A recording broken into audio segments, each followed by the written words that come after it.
अच्छे लोगों के साथ हमेशा बुरा क्यों होता है? गीता में श्री कृष्ण ने दिया है अर्जुन को इसका जवाब। श्री कृष्ण ने अर्जुन को जवाब देते हुए समझाई है, ये बात लोगों को उनके कर्मों का फल हमेशा मिलता है। गीता सार। आपने महसूस किया होगा कि जो लोग अच्छे कर्म करते हैं वो परेशान रहते हैं, वहीं जो बुरे कर्म करते हैं वो खुशी से रह रहे होते हैं। अच्छे कर्म करने वाले परेशान होते हैं कि आखिर उन्हें इतनी परीक्षा क्यों देनी पड़ रही है, जबकि जो अधर्म की राह में है वो खुश है और जिंदगी का लुत्फ उठा रहे हैं। अगर आपके मन में भी ये सवाल आया है तो आज हम आपको इसका जवाब देंगे। ये जवाब वो है जो भगवत गीता में लिखा है और श्री कृष्ण ने अर्जुन को दिया था। भगवत गीता में वर्णित कथा के अनुसार जब भी अर्जुन के मन में कोई दुविधा होती थी तो वो श्री कृष्ण के पास पहुंच जाते थे। एक बार की बात है, अर्जुन ने भगवान श्री कृष्ण के समीप आकर कहा कि वो दुविधा में है और इसका जवाब वो श्री कृष्ण से चाहते हैं। श्री कृष्ण ने पूछा कि क्या सवाल है? अर्जुन ने कहा, मुझे ये जानना है कि अच्छे लोगों के साथ हमेशा बुरा ही क्यों होता है, वहीं बुरे लोग खुशहाल दिखते हैं। अर्जुन के मुंह से ऐसी बातें सुनकर श्री कृष्ण मुस्कुराए और कहा, मनुष्य जैसा सोचता है और महसूस करता है वैसा कुछ नहीं होता है, बल्कि अज्ञानता की वजह से वो सच्चाई नहीं समझ पाता है। अर्जुन उनकी ये बात समझ नहीं पाए। इसके बाद श्री कृष्ण ने क्या कहा वो जानते हैं। श्री कृष्ण ने अर्जुन से कहा, पार्थ, मैं तुम्हें एक कथा सुनाता हूँ, उसे सुनकर तुम समझ जाओगे कि हर प्राणी को उसके कर्म के हिसाब से ही फल मिलता है। प्रकृति हर किसी को अपनी राह चुनने का मौका देती है। अब वो मनुष्य की इच्छा पर निर्भर करता है कि उसे धर्म की राह चुननी है या अधर्म की। कथा शुरू करते हुए श्री कृष्ण ने कहा, एक नगर में दो पुरुष रहा करते थे। एक पुरुष व्यापारी था जिसके जीवन में धर्म की बहुत महत्ता थी। वो पूजा पाठ में यकीन रखता था। वो हर रोज मंदिर जाता था और दान धर्म भी करता था और हर रोज भगवान की पूजा करता था। वहीं दूसरा पुरुष बिल्कुल विपरीत था। वो हर रोज मंदिर तो जाता था लेकिन पूजा करने नहीं, बल्कि मंदिर के बाहर से जूते चप्पल चुराने, उसे दान और धर्म से कोई लेना देना नहीं था।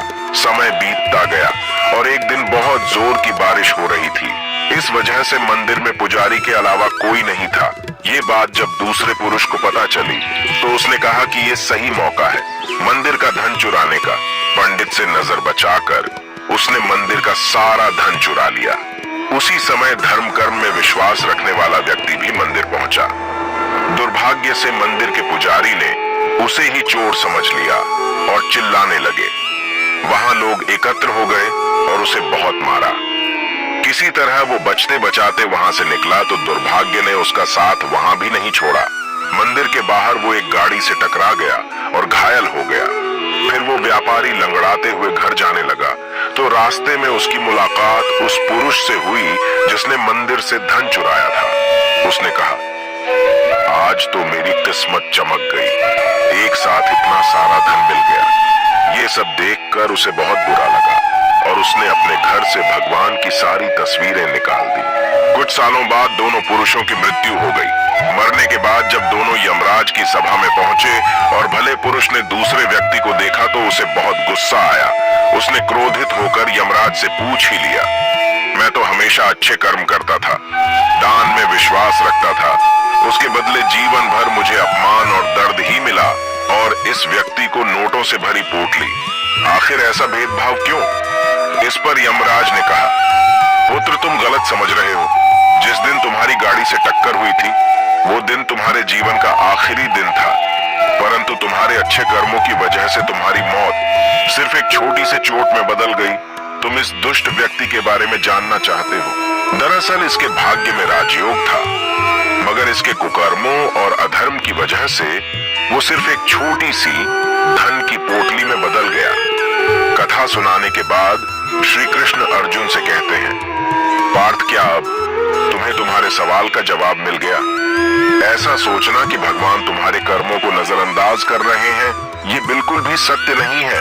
भगवान हमें कब क्या किस रूप में दे रहा है मनुष्य को समझ में नहीं आता है, मगर आप अच्छे कर्म करते रहें तो भगवान की कृपा हमेशा बनी रहती है। इसलिए अपने अच्छे कर्मों को बदलना नहीं चाहिए, क्योंकि उसका फल हमें इसी जीवन में मिलता है। इसलिए मनुष्य का फर्ज है हमेशा अच्छे कर्म करते रहें, क्योंकि श्री कृष्ण ने गीता में भी बताया है कि किसी के द्वारा किया गया कर्म बेकार नहीं जाता है, चाहे वो अच्छा हो या बुरा।